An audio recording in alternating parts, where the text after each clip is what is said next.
So, yeah, he's not going to be a three, pitcher or that second half pitcher the whole time. But Trevor Williams is, definitely a rotation guy. He's proven that. So he's just going to have to keep proving it. And that's just, it's just maybe he what needs it that is. chip on his shoulder. Yeah. He's not that, big, huge prospect name where, he was lighting up the pitch clock, not the pitch clock, the what the heck am I, the gun clock. What is that? The gun. The pitch speed, the speed of the pitch. What the heck's that called? The board? The board. I'm just letting you go. I'm not going to say anything. Anyway, this is way more entertaining. Any pitcher that doesn't, he's not throwing high 90s. People are gonna be doubting clock. The pitch clock, the shot clock. What's Sonograd? Yeah. So he's just gonna have to keep. This is gonna be what people. I mean, not this, but people are gonna doubt him, and we'll see if Williams can quiet the critics again and steal the projections. All right, let's get to the bullpen. Let's start from the top. Felipe Vasquez, they're going to say he's one win. He's not Edwin Diaz. He's not having over 3 wins out here. 1 win, but 65 innings pitched, 32 saves, striking out 11.34 per 9, 2.94 ERA. I mean, this certainly also go in the opposite direction that he's been. Yeah, but what did they project Rivero as? Rivero, R.I.P. Yeah. This projection, I don't like it either. I mean, he just looking at the numbers from 2017 to 2018, looks like he got worse. Obviously, the ERA, 1.67 to 2.70. Mm-hmm. But you look at FIP, which you mentioned, Walgreens. Did I say Walgreens? I'm drunk. I don't know what's going on, Ryan. Fangraphs He's goes part of the problem more by here. FIP, but his FIP was 2.47 to 2.43. His FIP actually was better in 2018. Sure. And his strikeouts per 9 were better. He walked a little more, same amount of home runs, gave up more hits. So I don't know if they're just looking at that. But again, the 2018 season was mostly those couple starts or couple outings where he just got lit. Opening day was one of them, and then he had a couple other bad ones. But besides that, he did. Like, his overall numbers were good, really, but really like good. they were really taken by like just a few starts. Right. Like that brought his numbers way down to that 2.78, ERA. It's crazy. And just a few of them starts. And like what's crazy to me too is like since he's been in Pittsburgh, he's never had less than 2 WAR, and they're predicting like 1 this year, like 2, literally half. So I think they're definitely pessimistic on him. Going down to our next guy, Keone Kela, good, 65 innings pitched, 3.25 ERA, also just 1 WAR, striking out about the same as Rivero, a little more actually, 11.42 per 9. Walks are up to 3.44. To me, it's like I expect better than this. Yeah. He certainly has shown it in the past, especially last year. But if he did give this, this is the one where I wouldn't be totally in shock per se. I'd be like, it's a down year. I mean, it's still respectable numbers. It's not like saying he's going out there and having like a 4 ERA as a reliever. Still respectable. But I think I would desire more from him. I would expect it, but I wouldn't be shocked if he put up those. And we saw it, coming from Texas. I mean, his ERA obviously dropped in Pittsburgh. FIP was about the same, 2.96. He had a 2.97. So it was exactly the same, pretty much with Texas, going from Texas to Pittsburgh. But only 15 innings in Pittsburgh, so we'll get to see a full season of that. So yeah, it's a little shocking that you wouldn't think a full season in the NL, especially where he was performing better, wouldn't be a better projection, basically. But yeah, I'm definitely hoping and expecting better from that. All right, Richard Rodriguez, the man off waivers, Sly Neal Huntington.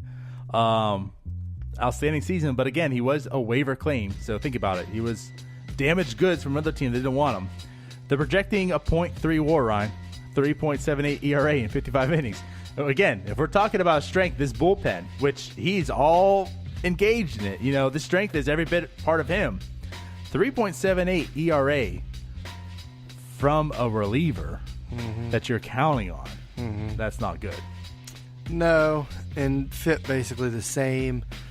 I think it's the unknown factor. Rodriguez had a great year last year, pitched a lot of innings, has never done it before. He's 28, he'll be 29. So it's kind of the unknown, and we'll see. I mean, it's kind of like Williams, like he'll just have to do it again.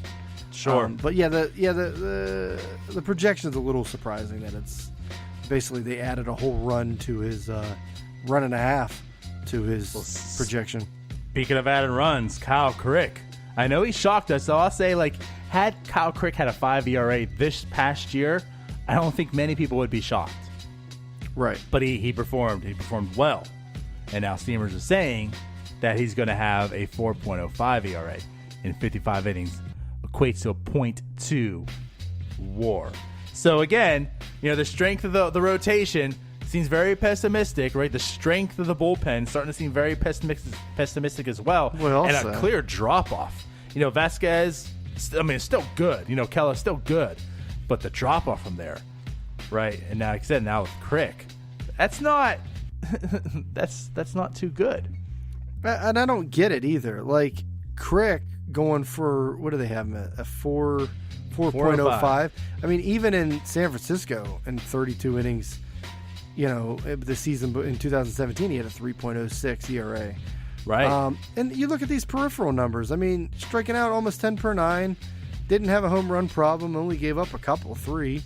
Didn't give up, 6.7 hits per 9. Gave up 6.1 in 2017. Walks were down. Yeah, it's surprising, and it just might be that. And I'll say, it's relievers, it's the unknown, it's it's their they fluctuate from year to year. So I don't know if Steamer has some kind of reliever. We don't know what the hell quadrant in their their equation, but yeah, it's a little surprising. Yeah, and I'll say, the thing is, when he went from the Giants to the Pirates, I mean, you saw some clear improvements in everything. His strikeouts they went up by almost 2 strikeouts per 9. His walks went down by a little over 1 full walk per 9. And what's funny is when he's in Pittsburgh, his BABIP was higher. He was getting a lot of good luck at the Giants to get that 3.06. And now, it's about where it needs to be, and you see all these changes. So, I believe in Kyle Crick. Now, is he going to have a 2.39 ERA all over again? I mean, maybe not. This is, again, I'm not expecting he's going to have a 1.8. Same number. I'm not expecting the same numbers, but, when I look at the 4.05, I'm just like, this doesn't make a whole lot of sense, based on the projections, per se, and, I can definitely expect more than that. Real quick, because that's the main people in that bullpen.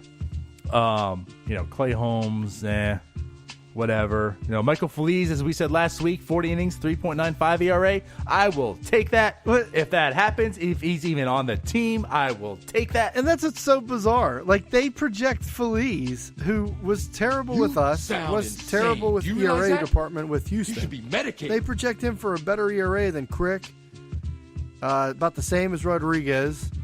It's what? Yeah, this is where it doesn't make any sense. Where did they get those numbers from? Right, so how does he just become the best pitcher that he's ever been?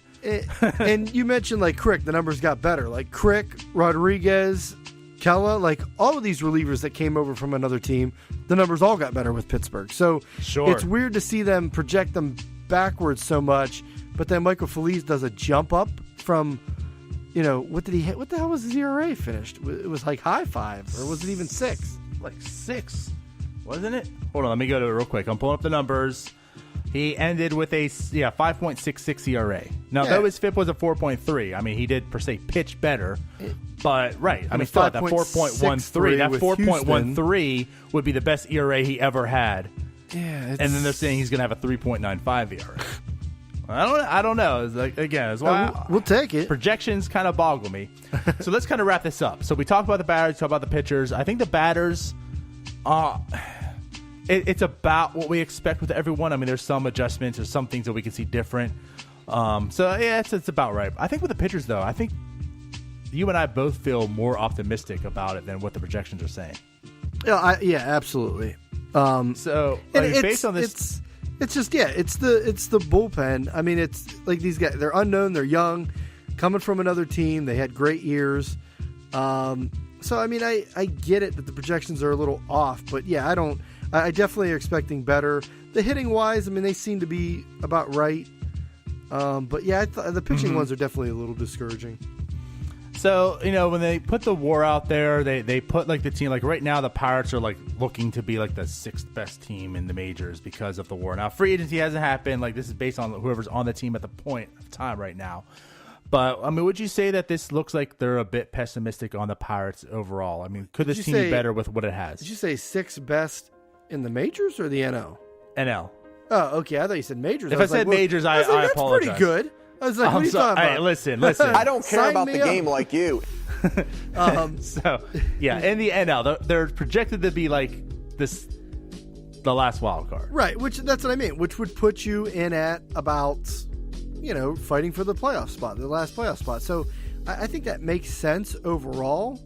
And I think that makes sense where for the Pirates to be better, guys like Bell, guys like Tyone, Archer, Kella, the bullpen, they're going to have to, the young guys, they're going to have to continue to take a step forward to hopefully put the team over the hump. And like you said, free agency hasn't, is just getting off to a start, so we'll see what happens. But yeah, I'm absolutely feeling okay. Overall as a team wise, I think it's about right.